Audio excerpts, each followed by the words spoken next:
آج تربیتی کورس چالو ہے تو یہ رک گیا جی. صبر کریں دیں, یہ آن لائن. اب سوال کریں. حج پہ جانے سے پہلے وصیت لکھنا اور ناراض جو اپنے عزیز و اقارب ہیں ان سے ملنا, اس کے لیے جواب یہ ہے کہ حج سے پہلے وصیت لکھنا, تو اس کا جواب یہ ہے کہ حج سے پہلے وصیت لکھنا یہ واجب نہیں ہے, بلکہ ہر وقت وصیت لکھنا واجب ہے. حدیث شریف میں آتا ہے ایک آدمی پر اتنے دن 3 دن نہ گزرے کہ اس کے تکیے کے نیچے اس کی وصیت لکھی ہوئی نہ ہو. پہلے اس کا حکم فرض تھا, فرض لازم نماز کی طرح. جب میراث کے احکام آ گئے تو پھر یہ حکم مستحب رہ گیا, ہاں فرض نہیں رہا. لیکن ان کے لیے اب بھی واجب ہے. مثلا وصیت کیا لکھنی, یہی لکھنی ہے کہ میرے گھر والے میرے بعد بھائی قرآن و حدیث پر چلے بس, اور غلط کام نہ کرو, تو اس کی جان چھوٹ گئی. اور اس کا کسی کے اوپر قرضہ ہے وہ لکھ لے, اس کے اوپر کسی کا قرضہ اور حق ہے تو وہ لکھنا ہے, بس اتنی وصیت لکھنی ہے. اور کوئی ناراض عزیز و اقارب ناراض ان کو ویسے بھی راضی کرنا چاہیے, لیکن اگر ناراضگی کی وجہ جنا وہ یہ ہو کہ وہ خود ہوں, اور اگر آپ جائیں تو وہ راضی نہیں ہوں گے تو ان کو راضی نہیں کرنا چاہیے. آپ کو پتہ ہے کہ وہ راضی نہیں ہوں گے تو ان کو جنا کیا کرنا چاہیے, اس کو راضی کرنا جنا کیا ہے, یہ لازم اور ضروری نہیں ہے. ہاں مطلب یہ کہ لوگ آپ کی غلطیوں کی وجہ سے آپ سے ناراض ہو, ان کو تو ویسے بھی جنہیں کیا کرنا چاہیے, راضی رکھنا چاہیے. اس صورت میں بھی مثلا ایک آدمی ہے وہ شرابی بدکار اور قاتل ہے, آپ کا رشتہ دار ہے, میں حج پر جا رہا ہوں تو اس کو میں راضی کرتا ہوں, تو کل اندر گھسے گا, آپ کے رشتہ داری میں دوبارہ گھسے گا اور آپ کے گھر کو نقصان پہنچائے گا. تو ایسے آدمی کو راضی نہ کرنا بہتر ہے. اور حضرت آج کل جو حج عمرے پہ جاتے ہیں تو وہ گھروں میں حج پارٹی عمرہ پارٹی, یہ بالکل غلط ہے. ہمارے پٹھانوں میں یہ بہت رواج ہے. پورٹ پہ بھی پھول پھینکنا, ہاں یہ بالکل غلط ہے. جو آدمی نماز سے واپس آ رہا ہے تو اس کو ہم پھول نہیں ڈالتے ہیں. یہ پیر در سیٹل پھول نہیں ڈالتے ہیں. جب پھول ہم ان کو نہیں ڈالتے ہیں جو نماز سے آئے, تو اگر عمرے سے بھی آئے تو یہ نہیں کہ ہم اس کو یا اعتکاف سے اٹھ جائے اور ہم اس کو پھول پہنائیں. تو یہ مطلب یہ ہے کہ یہ کوئی لازم اور ضروری امر نہیں ہے. اور یہ ہمارے پٹھانوں میں جو حج کرے گا تو حج سے پہلے وہ بعد میں آنے والی خیرات کا بھی انتظام کرتا ہے کہ میں ایک بھینس ذبح کروں. اس میں وہ اگر حج کے پیسے ہو تو نہیں کرتے ہیں جب تک خیرات کے پیسے نہ ہو. یہ حرام ہے ہمارے پٹھانوں میں جو یہ ہے. پھر خیرات کون کرے گا بھئی؟ حج سے آپ آ گئے, سبحان اللہ, جو کوئی ہے اس کو چائے پلاؤ. یہ ضروری تو نہیں ہے کہ ہم ان کو کھانا کھلائیں.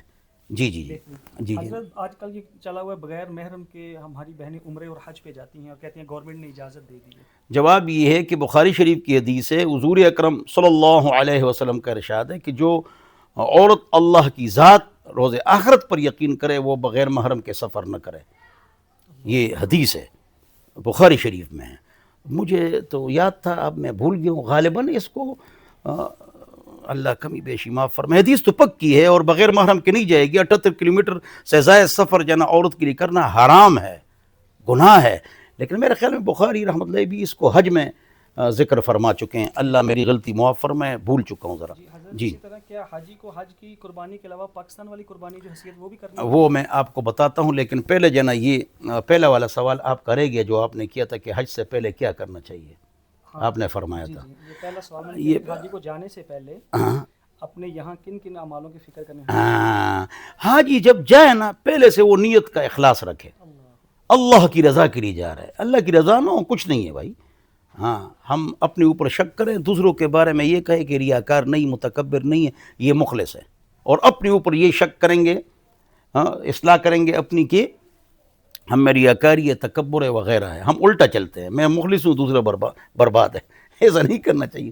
تو بہرحال سب سے پہلے اخلاص ہے. دوسری بات گناہوں سے توبہ ہے. تیسری بات 5 وقت نماز, شرعی پردہ اور فحاشی سے بچنا, اس سے توبہ کریں.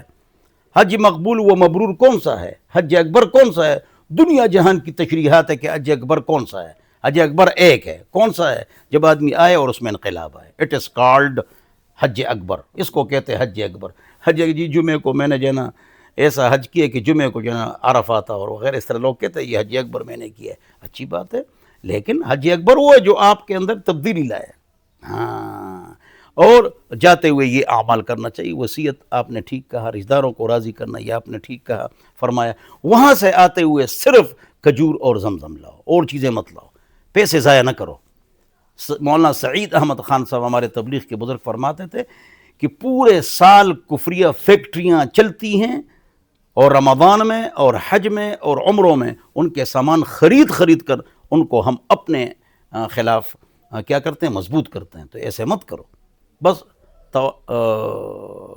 کھجور اور زمزم اور اس کے علاوہ کوئی چیز، اور سامان کم لے جاؤ، تھوڑا سا سامان، 2 سوٹوں بس دھو لیا کرو. ایسے بیگ بھرنا اور اپنے آپ کو پریشان آپ نہ کریں. جی حضرت آج حاجی کنفیوز ہوتے ہیں، وہ کہتے ہیں کہ کیا ہمیں دم شکر کی قربانی کے علاوہ اپنی حیثیت والی قربانی بھی کرنی ہے پاکستان میں؟ یہ اچھا سوال ہے، توجہ سے سنو. اس میں وہی اختلاف آ جائے گا جو آپ نے بھی فرمایا، دارالعلوم کراچی والے، بین روٹن والے. جو آدمی 8 ذی الحجہ سے، توجہ، 15 دن پہلے مکہ میں رہے، وہ علاقے والی قربانی بھی کریں گے. وہاں جو حج عمرہ ہم نے اکٹھا کی ہے وہ قربانی دم شکر ہے، وہ الگ ہے، علاقے والی الگ ہے. وہ کب کریں گے میں نے بتا دیا. اور اگر 8 ذی الحجہ سے پہلے آپ وہاں مکہ میں 15 دن نہیں رہے، دیر سے آپ یہاں سے گئے یا درمیان میں آپ مدینہ گئے تھے، تو پھر آپ کیا کریں گے، اپنے علاقے والی قربانی نہیں کریں گے، وہ اختیاری ہو جائے گی. ہاں. لیکن آپ نے جو فرمایا ابھی، تو آپ کے مطابق جو نا کام خطرناک ہے. دارالعلوم کراچی والے ہمارے بزرگ، ہمارے بڑے شیخ تقی عثمانی صاحب، ہمارے بزرگ بڑے، وہ فرماتے ہیں کہ اب یہ جو مکہ میں اور یہ سب کچھ اب اکٹھا ہو چکا ہے، بس اتصال کے ہاں اتصال، تو اتصال ہو چکا ہے. لہٰذا اب دونوں کو ملا کر اگر آپ 15 دن وہاں رہے حج کے 5 تو تو علاقے میں قربانی کرو گے، ورنہ نہیں کرو گے. ان کا یہ فتویٰ ہے، ہمارے بزرگوں کا، ہمارے بڑوں کا. اور اس کا تعلق پھر اسی کے ساتھ بھی ہے، قصر اور اتمام کے ساتھ. ہم جو ہمارے بزرگ دیگر، بنوٹن والے بزرگ، دیگر بزرگ، وہ فرماتے ہیں کہ جو 8 ذی الحجہ سے پہلے وہاں 15 دن رہا تو حج کے ایام میں وہاں پوری نماز پڑھے گا، وہاں 15 دن نہیں رہا تو پھر یہاں قصر کرے گا. لیکن ہمارے جو دیگر بزرگ ہیں، بڑے ہیں، ہمارے بزرگ شیخ تقی عثمانی صاحب ہیں، مفتی رفیع صاحب ہیں، تو وہ فرماتے ہیں کہ بھئی یہ سب ایک ہے، تو سب میں 15 دن اگر آپ رہ رہے ہیں تو علاقے کی قربانی بھی کرو اور پوری نماز پڑھو. اب ہم کیا کریں عوام؟ وہی والی بات. تو جواب یہ کہ جن کے ساتھ عقیدت ہو اس قول پر عمل کریں، اور کوئی پریشانی کی بات نہیں ہے. جی حضرت احرام کی چادریں پہن کے جو لوگ مطاف جاتے ہیں، اس کے بعد اور عورتیں کو تو ویسے ہی برقعے بھی ہوتی ہیں، تو آپ کو پتہ جیسے اب وہاں رش ہوتا ہے، عمرے والوں کے لیے بڑا مسئلہ بنتا ہے، اس کے بارے میں کیا کرنا چاہیے؟ دیکھو، ابھی میں نے جو آپ سے میں یہاں بیٹھا ہوا تھا نا، تو میں اسی پر لکھ رہا تھا، کسی کو جواب دے رہا تھا، ایک عالم کو میں جواب دے رہا تھا. دیکھو، ایک آدمی عمرہ کے لیے چلا گیا اور حج کے لیے چلا گیا، تو اب انہوں نے یہ قانون پاس کیا ہے کہ بھئی جو مطاف میں جائیں گے تو جن کا احرام ہوگا وہی جائیں گے، تو حج اور عمرے والے.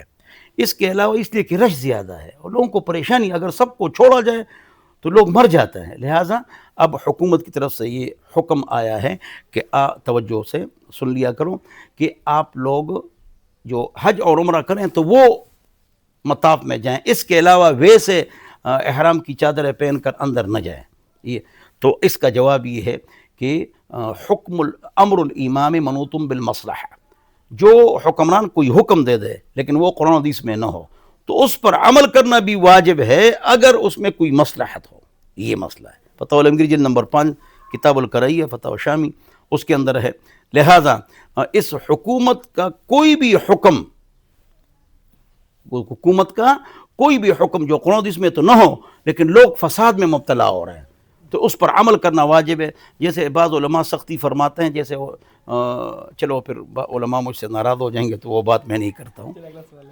بعض حکومت ایک حکم دیتی ہے، وہ سیاسی انتظامی حکم ہوتا ہے، تو علماء ہمارے کہتے ہیں کہ بھئی شریعت کا مسئلہ تو ایسا نہیں ہے، تو پھر وہ تحریک اٹھاتے ہیں. کیا اٹھاتے ہیں؟ تحریک اٹھاتے ہیں. جب تحریک اٹھاتے ہیں تو پھر جنہیں بڑے احتجاجات ہوتے ہیں، پتہ نہیں کیا کچھ ہوتا ہے. تو وہ مسئلہ جو ہوتا ہے یہ ہوتا ہے کہ وہ شرعی حکم حکومت نہیں بتلا رہی ہے، انتظامی حالات خراب ہے، لہٰذا اس طرح عمل کرو. اشارہ میں نے دے دیا. تو جواب یہ ہے کہ اس کا اب جواب کیا ہو گیا، یہ حکم کیوں آیا ہے کہ رش ہے.